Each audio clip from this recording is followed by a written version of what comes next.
Okay. So good news, only 5 out of the 8 cards are major arcana cards. Is that good news? I don't know. Hangman, Chariot, Wheel of Fortune,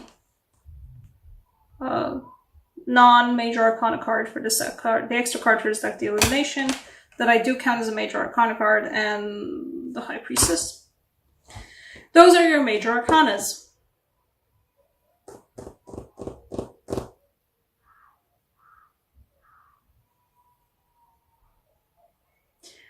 I can't even make heads or tails of this energy, to be honest.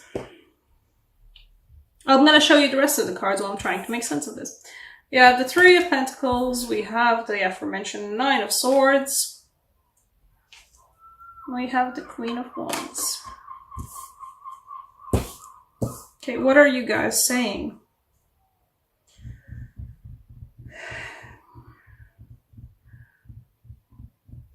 There is a big change coming.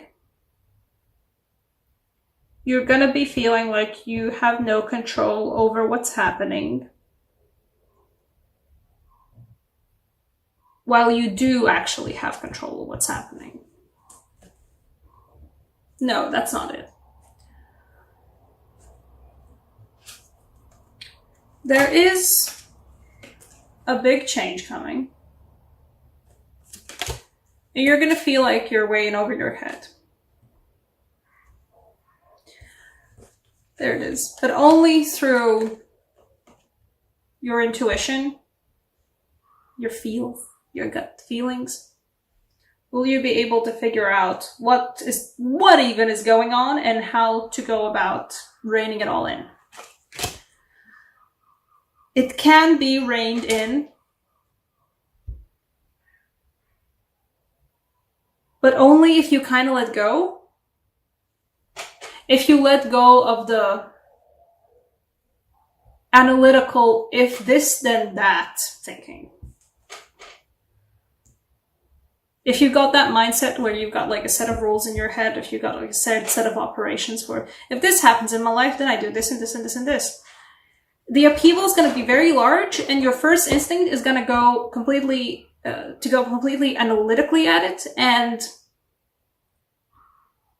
whatever aspect of your life is happening, your first gut feeling is gonna be to go completely analytically at it and rein it in using your previous modus operandi that is not gonna pan out this time. It's not. Your previous modus operandi will lead you to this. Just purely look at the visuals of the cards if you don't know shit about tarot. The previous modus operandi, the previous way you were doing things, if you apply this to this situation, will lead you to this. What you need to do is learn how to walk on goddamn water. You need to tap into a completely different aspect of yourself. And that will lead you to be the absolute boss of the situation. I mean, the situation is still a mess, and there's still, everything's going in all different directions, and you don't have reins to hold all that in. But you kind of do. If you come from the position of working from your gut, working from your inner knowledge, working from your feelings, I don't know. Working from your heart even. You're going to be able to handle this. If not, then this. I mean, either way, probably this. Either way. Whatever it is that you've been building and working on that's having such an upheaval right now in everything about it.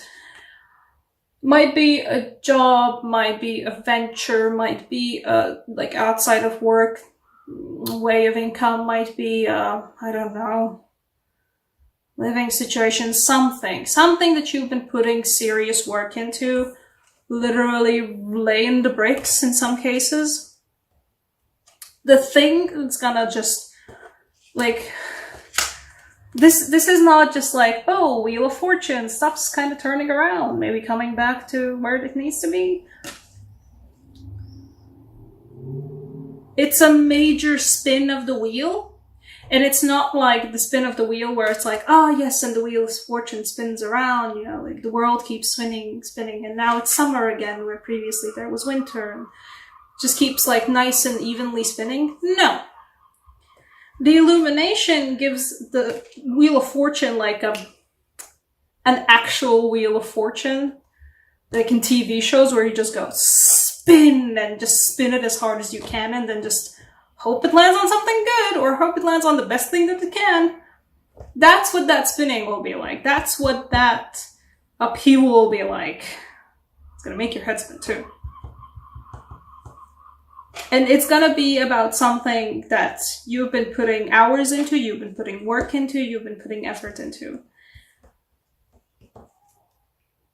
And you're probably gonna be so anxious about it, you've been already anxious about it so much that you have sleepless nights, you can't sleep, you can't relax, everything's horrible. You feel like you're staring into the mouth of just so many swords. Why does the swan have so many swords in its mouth? What kind of a swan even are you? But that's what that will feel like. You're staring into the maw of something that's absolutely has the power to swallow you whole. It won't, but it won't anyway. But if you have the ability in you to connect more deeply with your intuitive side, with your feeling side, with everything, with this, with the delicate balance of walking on water. As in one particular commentary for this card, I said that it does make me think of Persephone's and Haiti with the pomegranates. The ability to be in both a goddess of spring and the queen of the underworld. Doing both. Being connected with both. If you have the power to connect more deeply with that, you will stop feeling like this. You will stop feeling like you're staring into the maw of so many teeth that are going to swallow you whole. Because you will be. This is an illusion. This feels like this, but that is an illusion.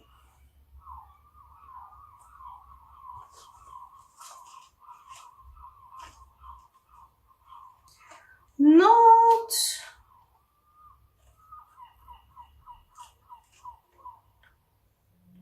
Where is the Queen of Wands? I'd say this is not about you. We also have a Queen of Wands here. It feels like somebody else. It feels like somebody adjacent to you who you can take inspiration from. That's what that feels like. If you can't figure out how to do the intuition thing, how to do the both yin and yang, both goddess of spring and queen of underworld, that's essentially, take inspiration from somebody near you who is like this, who is in power, who is radiant, who is growing, who is evolving, who has that, I'd say even probably feminine kind of a intuition to themselves. If needs be, literally just talk to them.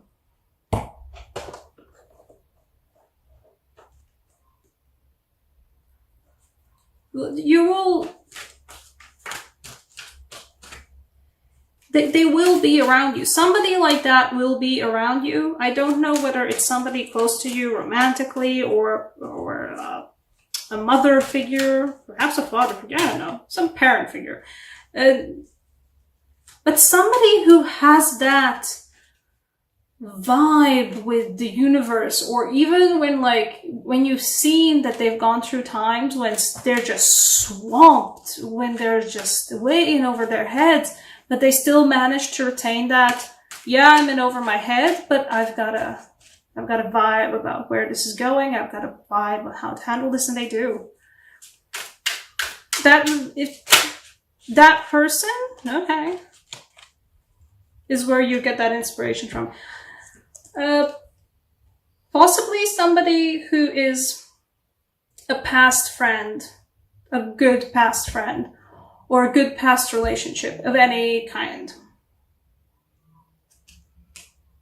A family friend that you had a really nice, close, and like a really nice relationship to.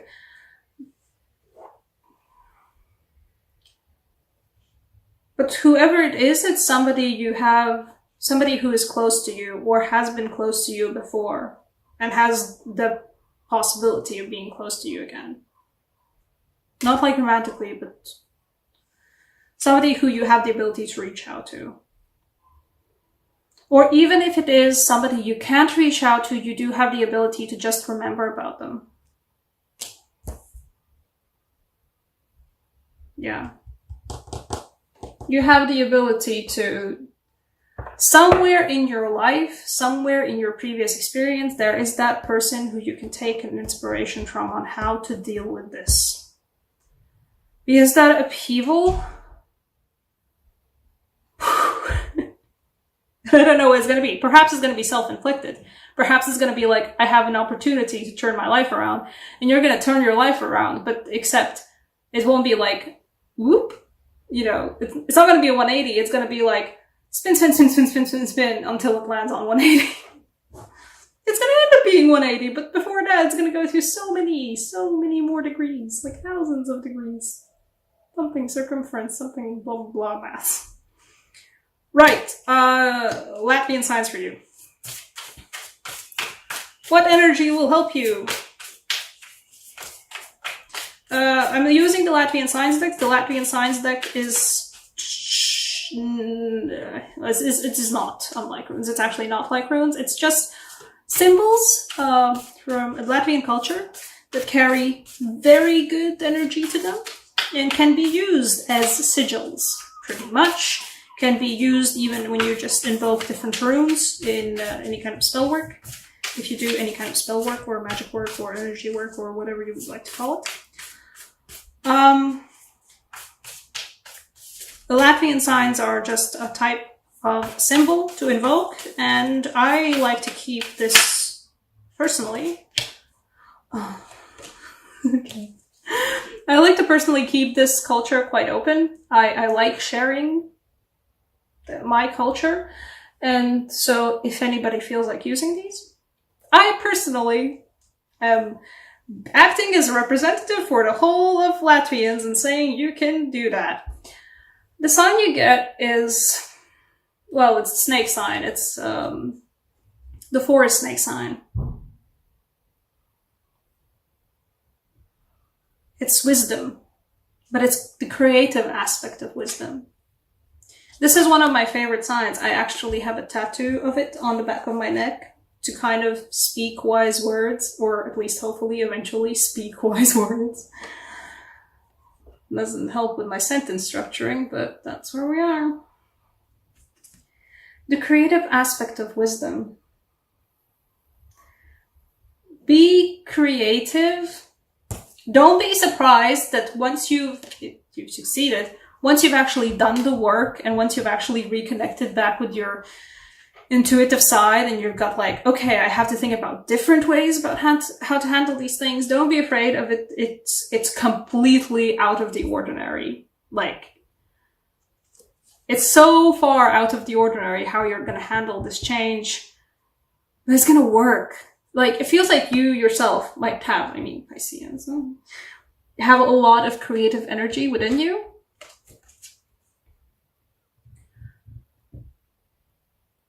That creative energy kind of holds the universe together. I just said that, I guess. That creative energy holds the universe together. It can also hold this together. Well, it's a little bit like, whoa, what even is going on? If you are if you are pursuing a creative, whatever venture it is for yourself, that's where you're going to find the strength in. That's where you're going to find the oddest solution on how to deal with this. Like, it's going to be something you're going to have to like think in like loops kind of about it. Like, you're going to have to think differently, but whatever it is that you're doing creatively, or multiple things that you're doing creatively, somewhere in there, that's where you're going to find the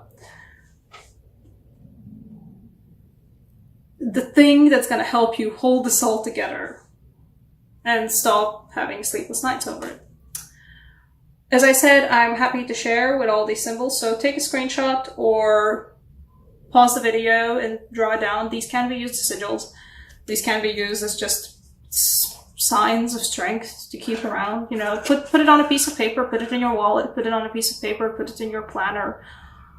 Whatever item that you carry around, or wherever it is that the upheaval is happening, keep it close, and it's going to help.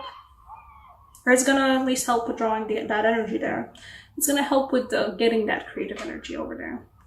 And it's also wisdom in that sign. I mean, that's the wisdom sign. That's what the snake sign is, the wisdom sign.